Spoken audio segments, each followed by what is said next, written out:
Hello, everybody. You hear that word? You better listen to me. I didn't pay anybody for that, but I hope we can dive into that and really listen, because the words or the scripture that I get to cover today was cutting for me, to say the least. Okay, so we're continuing the series on the Beatitudes today. As Bruce kicked off for us, we've been doing it now for 2 weeks, and it's obviously been a really, really great time, and all to answer the question, how should we then live? That quote from that writer that I can't remember, but the big question being, how should we then live? And just some important top-line things to reiterate that Bruce shared that I think probably sort of sets the scene, is that the world, and when we say the world, I don't want to refer directly to the people that are stuck there that we're supposed to reach, right? I'm talking about world systems and the way we so often are misled to think. That world that we speak of has got a script to sing to. It's a way to live. And there's many words for that, but one of the words that Bruce shared is that we sometimes call that culture. It's the scripts that run in your head, really, without us even knowing, to make decisions, what to say, how to live. And the simple statement there is that when we live as the world lives, then we're near to the world. But then on the other side of this, Jesus has a way that he commands us to live. It's the manifesto of his kingdom, Matthew 5, which is where we're sourcing our text, but obviously the whole of that chapter is full of Jesus' manifesto of the kingdom. And when you live as he commands, by definition, you're near to heaven. You're near to him. And another way I've understood it is that Jesus' Beatitudes are the line he drew in the sand. He's saying things like, if you want to join my kingdom, then these are the rules of the game. If you want to be in my team, this is how we play. You don't have to, but then obviously you can't enter my team. This is the line I'm drawing in the sand. There's one game being played, and then there's the game of the kingdom being played, and this is how you ought to live. This is how we should then live, to be near to heaven. And the beautiful thing about it when you draw near to heaven is that when you are near, other people can tell the difference.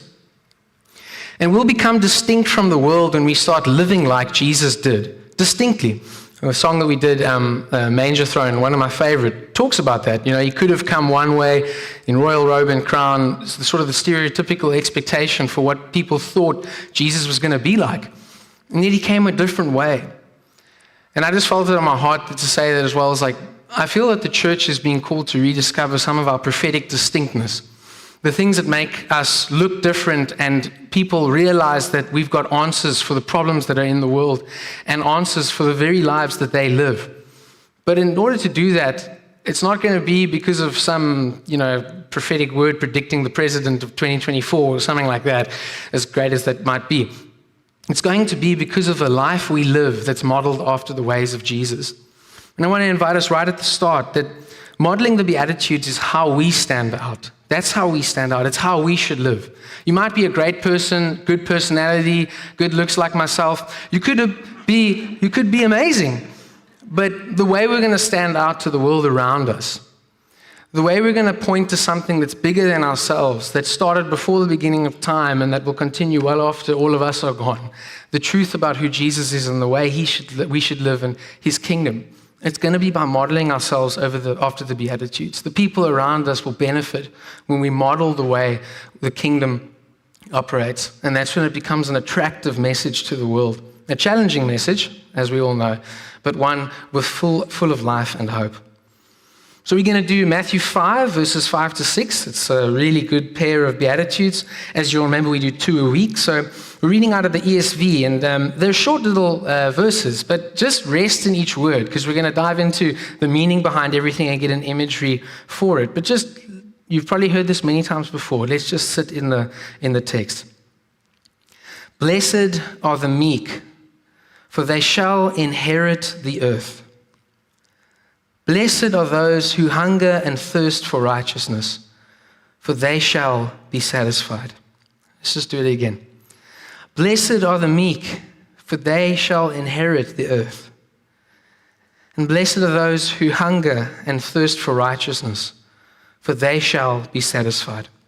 This is Jesus busy teaching the disciples on the mountain, sitting down, indicating through rabbinical imagery that he's about to convey very important content, and saying these two beautiful, beautiful verses.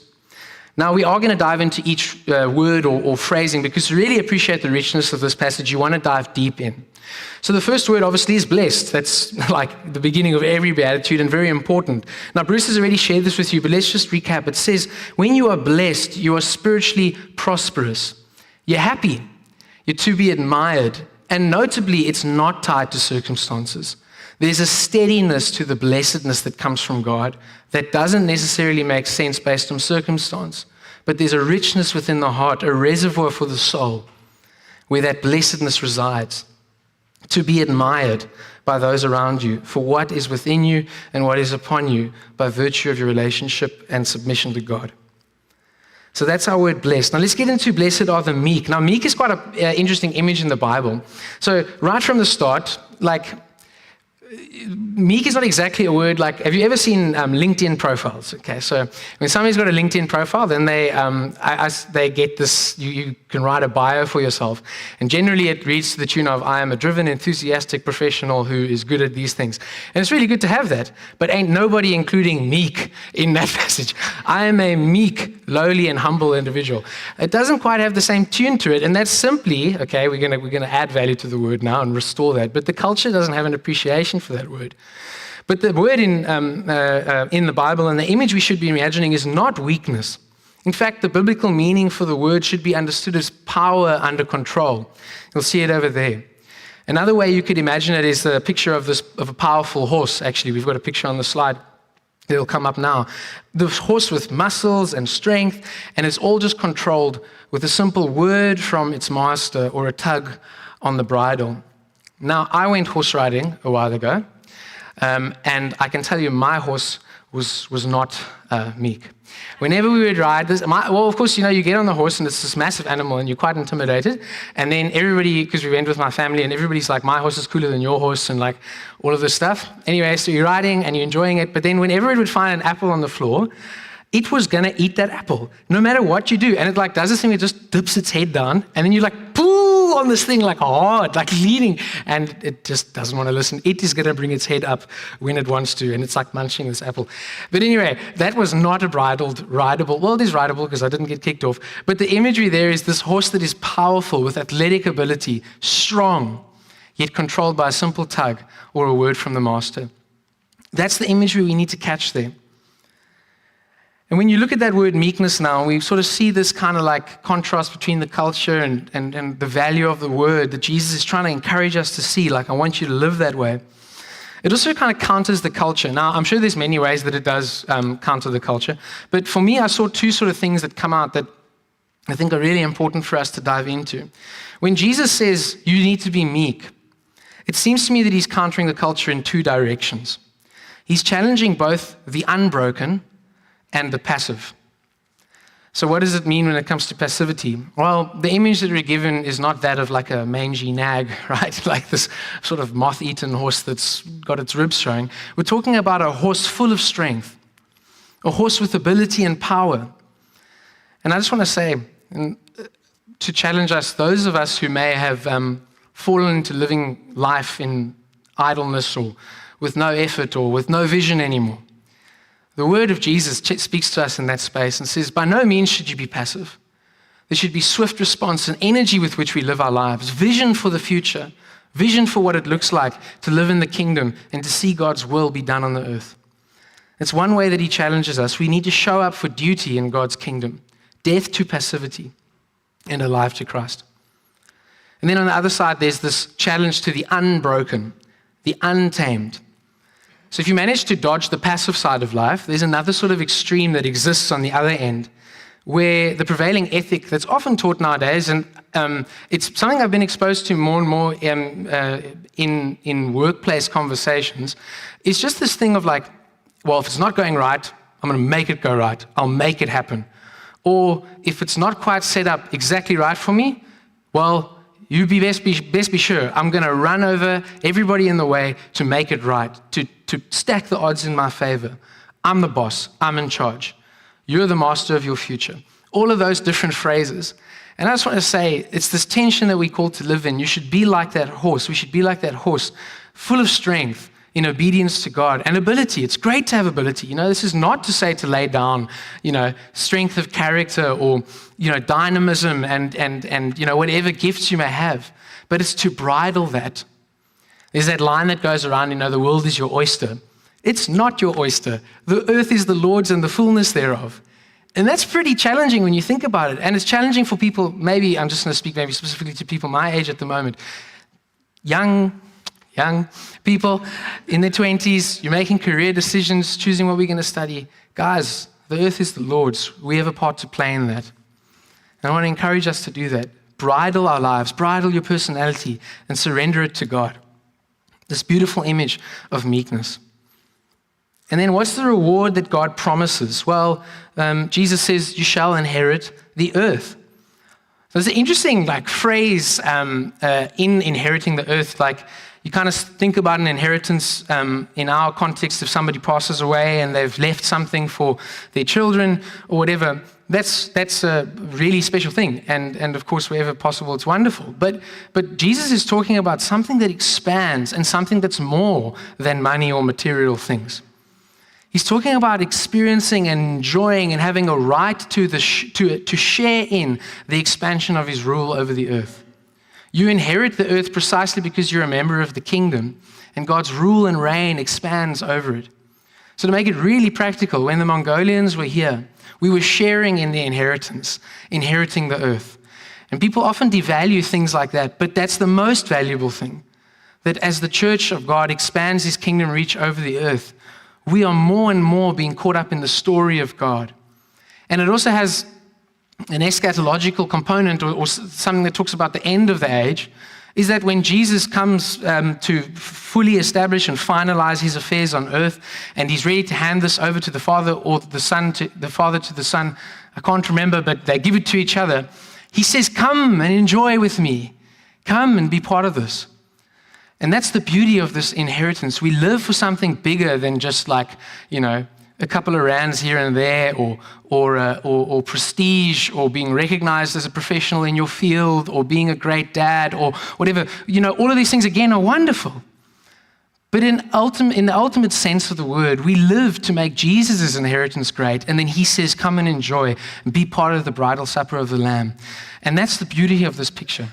So even what we live for when we think of inheritance and inheriting the earth, it's going to be great if we can all, have our needs met in this life and all of that. But Jesus is saying, look up, live for something greater. It's certainly the inheritance that Jesus modeled himself after because of the joy that was set before him. He endured the cross. That same kind of thinking. So there's the reward. Now we'll go into blessed are those who hunger and thirst for righteousness. And this is also a really rich image. So we had the image of the horse, and now we're going to talk about another one. So there's a guy called William Barclay, or however, and he's got a really good explanation that sort of adds color to the verse. And it's a word image. So just, again, imagine yourself as we say this, and just imagine what your throat might be feeling like as we read this. So it says, a man might be on a journey, and in the midst of it, the hot wind which brought the sandstorm might begin to blow. There was nothing for him to do but to wrap his head in his cloak and turn his back to the wind and wait, while the swirling sand filled his nostrils and his throat until he was likely to suffocate, and until he was parched with an imperious thirst. In the conditions of modern Western life, there is no parallel to that at all. So this isn't just a feeling of being peckish before lunch. I know that one. Man. It's life and death. You're saying, I'm convinced, I know this is not meant to be inside of me right now. The sand is not meant to be here. It's not meant to be in my nose. It's not meant to be in my throat. This is killing me. It boils down to saying, I must replace my wrongness with God's rightness. God's righteousness is the only glass of water in the desert. It's the only warm meal on the table. And this righteousness is being in right relationship with God. It's being in conformity to the wills and ways of God, to be the recipient of God's divine approval. And an image that I thought was quite nice to think it through is it's not just being on good terms, like, oh, he's an okay guy, like you might be with a coworker or something. It's God's thumbs up. When I think about you, I think good things. I see righteousness. You are right with me. We're not just on good terms. You're right with me. You know, when I see you, I give you a hug, not just one of those like limp handshakes, you know, that kind of rightness. That's the righteousness that God is speaking about. And again, it kind of counters the culture in two ways, at least the way that I saw it. And there's two challenges for us here as well. The first is that Jesus sets an objective standard for righteousness. It's defined by God. The world is full of competing standards of righteousness on topics ranging from gender and sexuality, how to spend your money, land ownership, ethnicities, racism, even which rugby team you should support. We all know that's the Stormers. But anyway, newsflash, there's one standard for righteous living, and it's God's. And what I do find, and I'm speaking to myself, it's very easy here to point at the worst the world has to offer and say, oh, that's wrong. But to tolerate moral compromise in our own lives in ways that make sense to us. And I think God is challenging us directly here, is that if you're tolerating niggling sin in your life, how serious are you about cutting your hand off or gouging out an eye? There's a book, I can't remember who wrote it, Foster or Follett, I think Follett writes normal novels and anyway. Acceptable Habits, is it? Nana, what's it called? Acceptable Sins. We should maybe everybody buy a copy of that, whoever the author was. There's these acceptable things that slip in, those foxes that can ruin the vineyard. I want to challenge us to examine ourselves. We can't even be, it's like, you know, I always like, have had a few, I don't want to ramble too much, but like one of the things, there was a situation at work once where there was a decision to be made. And I remember as I did it, the decision I made in the end ended up looking more just like some hybridized Christian approach to the problem. And then you realize, oh, well, now, you know, if people know you're a believer, they just view you as some sort of mixed drink. But God's looking for that clear standard of righteousness. So there's that. Then God sets the terms by which we attain that righteousness. You know, after setting a custom standard for righteousness, you know, whether that's tailored by the world or otherwise, people then also set about saying, here's the structured way you follow to get to that righteousness. And the truth is that God is the one that sets the pathway to righteousness. He's the gate. You can't bypass God on your way to righteousness. If you spend this amount of money and make this investment, then you will be a successful man. Or if you do this, that, or the other, then your life will work out perfectly. Or if you discipline your child that way, you know, all of these different things. But God is the one that ultimately sets the standard. And that's not to say that we shouldn't pursue God's righteousness, labor after it. But as we'll get to later, the wonderful truth of the matter is that ultimately you have to come face to face on your knees with the Savior to attain that. I just want to say on this righteousness thing, I just got the sense that like if you are thirsty, if you are spiritually dry, if you are empty, whether you've had great fullness before or not. I remember this verse, Jesus was going to the feast in John, and he's hanging around there speaking to a couple of people, and then it says, on the last and greatest day of the feast, Jesus stood up and cried out in a loud voice, if anyone is thirsty, let him come to me and drink. And then he will give you waters that overflow through his Holy Spirit. And I was struck by that. Jesus cried out in a loud voice, almost hearing, like you can see it in your eye, the mind's eye, the compassion of Jesus, saying, come and drink. And I would encourage you, if that is you in particular, it would be great to pray with you afterwards or just chat. Okay, so we see these two powerful images, right? So the first one is this horse, broken, tamed, but with great strength and response to God, the Master. Wonderful image. And then on the other side, we've got this one of a man being a desert-filled man, basically, knowing that he needs this water that comes from God, the right hunger for and thirst for righteousness.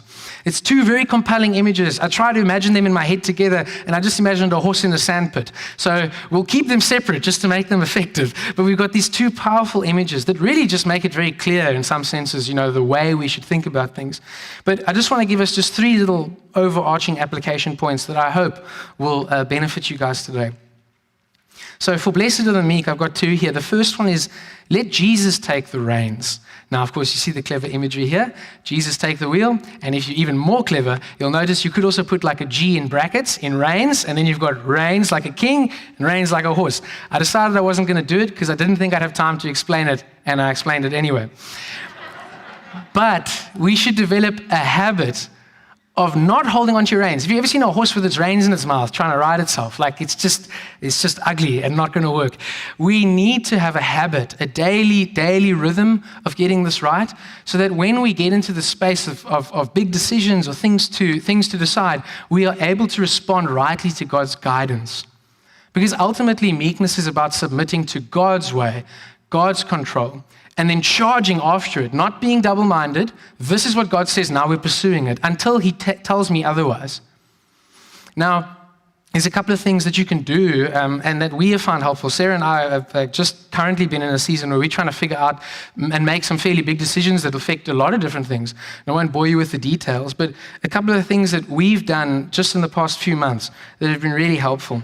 The first one is we've been able to leverage as close to, and I say as close to because it ain't happening every day, but as close to as possible daily devotional times with Jesus. There's a reservoir that you build, like a capacity and a response that you can build, so that every day when you're spending time in the Word with God, asking, how might I obey this? Are there commands to follow or commands to obey or examples to follow in what I read this morning? When you do that, it sort of becomes like a muscle, and then when the big situations come in, when the stakes feel raised, the temptation often is then, no, God, I'll manage the important parts of my life because you clearly don't understand, right? That, you kind of have when the risk is high, you think God could never understand, he's not a high roller. He is, actually, he's the highest. Now, the point is that if you develop that rhythm, then it's so much easier when the time comes to actually, first of all, have biblical wisdom, but secondly, be more ready to bow. And I want to encourage us to find counsel with trusted brothers and sisters when we're seeking God's guidance. The other imagery is like other horses in the stable that know the voice of the master. I know we could be talking about sheep, but you can't ride a sheep, so it doesn't work, the imagery. Other people that you trust, where you can submit your life before God in their midst, and they can also see, hey, we think that the reins are tugging this way or that way. People that are walking along the same journey as you. And then ultimately, it's surrendering the outcome of every situation to God once you've done the right thing. So God's got directive steps or advice or wisdom or whatever. You do that, and then you wait and see what comes of it. Because so often the desire is when the stakes are high or it's stressful or whatever, or it's something important to you, you kind of want to manipulate every outcome, sort of tweak every little constant so that you can get the exact outcome. And then you say, oh, God was in control. In those cases, he wasn't. So I want to encourage us there is that once you've done the right thing, release the thing and let God control it. There's verses that for me are really powerful there. In Psalm 16, I think it says, the lines have fallen for me in pleasant places, but then before that it says, you hold my lot. God holds that. Entrust to God the outcome once you've done all that you know to do. Number 2, we should ruthlessly eliminate passivity. So the image again of not being able to flog a dead horse. I just want to say this is a call to us who have fallen into the deathly trap of idleness and distraction. It seems to me that in my own life experience and talking with others that idleness and distraction is the death of calling in many different ways. And in no particular order, somebody gets idle, they get distracted, and they get pulled away from what God is having them do to be effective in their family and work and in sports teams or university or wherever. Or you get distracted and then you become idle, whatever. The point is that God doesn't want us to waste our life on things that sort of momentarily satisfy or numb the pain or entertain or whatever, as good as plain innocent fun is. God's calling us to live for something bigger. And I really feel like I was thinking about it yesterday morning, that there is a special grace, it seems, maybe always, but I want to just raise it now, for those of us who need to just pause and get God's directive over our lives again. Get God's directive over how he wants us to live with purpose in our families, to have a kingdom focus for that, and our jobs, and at university, in our relationships, in our church. And actually pause and take stock and say, Lord, which way are you tugging the reins? And then I want to commit to that as a focus and charge ahead in that direction.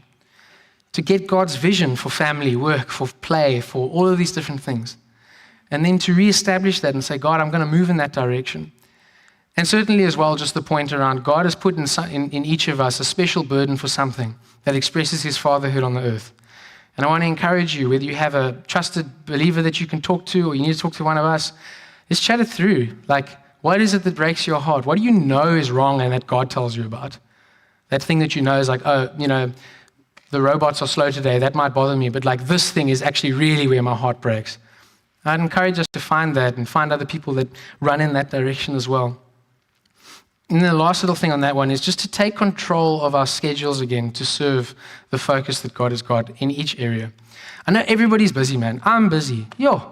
Everybody. This calendar. Then you go on Google Calendar and then every hour's got a Man, I think that, to be frank, I've realized God said this to me before, like, you know that God's given you something to do in this, that, or the area, or you should make that phone call or talk to that person or whatever. And you say you're busy because there's other things, and I don't know, you guys do with it what you will, but I have to live with what God said to me and can't pretend I didn't hear it. He just says, do less, cut that other thing out. And yes, you spend 2 hours online on Netflix or reading articles. Like, don't do that. Like, do the right thing. And yet, I'll throw into your mix as well, you still got to figure out how to rest properly, right? But the point is that, man, I know my problem is not enough rest. It's probably a little bit too much. And I want to encourage us, within the wisdom of your life and where you're at, because you know it, ask yourself that question, like, is that calendar hanging up on the cross or not? Last one, for blessed are those who hunger and thirst for righteousness. It's like a 2-part one, so I squeezed in the 4th anyway. So pursue God's righteousness and receive it freely. Now, in some marvelous tension, as it so often is in the kingdom, Jesus is saying, yes, you should do righteous things. You should labor for that. You should hunger and thirst. You should be growing in character and strength and moral conviction. You must. But at the same time, you should freely receive what I've done for you and for the rest of the people who call on my name. Jesus died for the unrighteous so that we might be made righteous. The verse of the day, or at least on my phone, was literally about that. And we have this tension between doing good works, because works are good in the Bible when you look at them in the right context, not works as antagonistic to faith. The good works, the ones where you show your faith, those are good things. And yet at the same time, it is just filthy rags. So 2 points. We should pursue it, as it says. And there are many things that we can personally do to consecrate our hearts to God. Now, Bruce and I were chatting, and so often when you come up here to share application and you want to share things about prayer, fasting, and communion, you're like, the temptation is to think like, but I'm not giving a clever 3-step, this, that, or the other, to arrive at sort of closeness to God. And I was thinking about that yesterday, and I just felt God say, no, this is the people whose hearts are set to me. Do these things. It's not always just a clever thing or some book to read or whatever. These are the things. It's not some clever trick. These are the things that God says we should do. We did the fast the other day. That was difficult. I ate suppers. I'm sorry.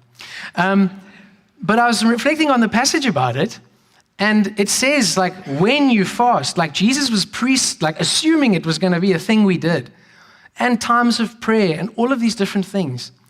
And you hear them so often, and it's scary to me how I respond to some of it, is that's very easy to just glaze over. We all pray and fast, but I need the answer. I need the real answer. Like, how do I hear God? Like, no, these are the things. And I try to think about why it is, and I think to be honest, the only thing that I can think about it is in terms of like Jesus' imagery between the bride and the church, is that when you're married, sometimes you do the same thing over and over again to show your love and devotion. And you're not super creative. You should be, though, Valentine's Day and all of that. But you wash the dishes. You do those things because you love your wife, not the Lord, but you love the Lord too. And I think that there's something there for us. We should probably be trying to find a rhythm again for how do we incorporate deep prayer, fasting, and communion, sacraments that make us stand out to God. And then on the other component, on pursue, is we need to set a standard for righteousness in our home and our workplace and our universities and our friendships. I want to just talk to everybody who maybe you're starting a new thing, or you're going to university, or you just where you are right now. I would really encourage us to decide now what the standards of righteousness will be for every area. Because there's an opinion about how you should raise your kids, there's an opinion about how you should engage in work, and an opinion about how you should study, and all of those different things. And they will be tested. And that's where you actually have to stand up in those situations and know what you believe. So first of all, you have a good biblical understanding on what's a righteous approach in different areas. And then to stand for that. It's not just about being known as a nice guy, as good as that is, but to stand for it. To say, this is what God says, and I don't make the rules, I just follow them, you know? I remember when in high school, when we were prefects and then the kids were naughty or whatever, and then, you got to enforce these rules. It was so funny watching like how the guy who was not even motivated for me, you don't understand, you see, I know these are the rules, but he was doing this and it was stupid and I wanted to hit him. And it's like, oh, well, sorry, dude, the rules are the rules. And again, there's a place for grace to stand up and make a stand in ways that are winsome and compelling to the world and rooted in grace. But there's still this concept of being people who are like pillars for righteousness wherever we are. And then this last little bit is just to receive. Guys, Jesus extends his hand to all who will accept his free gift of grace. And he will impute his righteousness to you. He'll make it like it's yours. It's like a blanket thrown on top of you. It's his righteousness is your righteousness. And I think that speaks to sort of three groups of people here. To the holiest among us. I've been told you should never claim to be holy because then tomorrow you'll do something that makes you lose the status. But if you feel particularly holy, I just want to say that your righteousness before God in its greatest and final sense remains a free gift from him. And I think it inspires us to good humility before God. And to the ones who, like me, you kind of operate in that funny middle ground between, holiness, or at least the desire to be like that, and then great fallen relapses. Keep pursuing righteousness. Don't stop. Live in the tension. But know as well and be encouraged that in those moments, Jesus extends his hand and offers righteousness. And then finally, to those who feel like they can't fall any lower, I know what that feels like too. Jesus extends his hand to pull you out of your old way of life and into his new way of life. He does. And he has a healthy dose of forgiveness and righteousness on the side. And I want to encourage you, if you're on that path, turn away from destruction. Come to his way. Come to his line, on his side of the line in the sand. And live in a way that lives in this tension. God gives us righteousness, but we're going to pursue it. Awesome. I'm going to ask the team to come up, if you don't mind, just to end with a song. But as they're doing that, I just want to tie a bow on it. With the series on Beatitudes, and we're going to continue it, obviously, Jesus is inviting us to step over the line in the sand. One side of the line says, the world, this is how you should live. And Jesus is standing on the other saying, no, this is how you should live. If you want to be on my team, if you want to inherit the earth, if you want to truly be satisfied and not half empty, come to this side of the line. And this message, as Bruce indicated before, like the division in the passage is like the first couple are about your heart relationship to God, and these were about that, and there's more coming that look outwards. But this is tremendous implications for our fruitfulness and impact on the world around us. Because Matthew 28, 18 to 20, as you guys know, we won't read it now, but it sketches out God's grand plan to disciple people from every nation through his people. Don't ask me, again, I don't make the rules, but he's happy to work with us. As long as we represent the kingdom that he's coming to establish in its fullness at the end of the age. And if we get it right, and we live in this fullness, and we're meek, and we're inheriting the earth because of that, and we're hungering and thirsting, and we're then satisfied, somebody somewhere around you has got to look at their life, their unbroken or passive life, their empty life with blunted desires because they're meeting needs in the wrong ways, and say, I want what you've got. I'll have what he's having, And that's an opportunity right there. So yeah, we're going to talk about the practical outworking of that in weeks to come, but Bruce wanted me to make it clear, and I agree, that this is like hard stuff that comes out of you. And when you get squeezed, that's what comes out. So how then should we live, or how should we then live? We should be meek to inherit the earth. We should hunger and thirst for righteousness, for we shall be satisfied. And the world will know it for his glory. Let's stand, guys. We're just going to pray.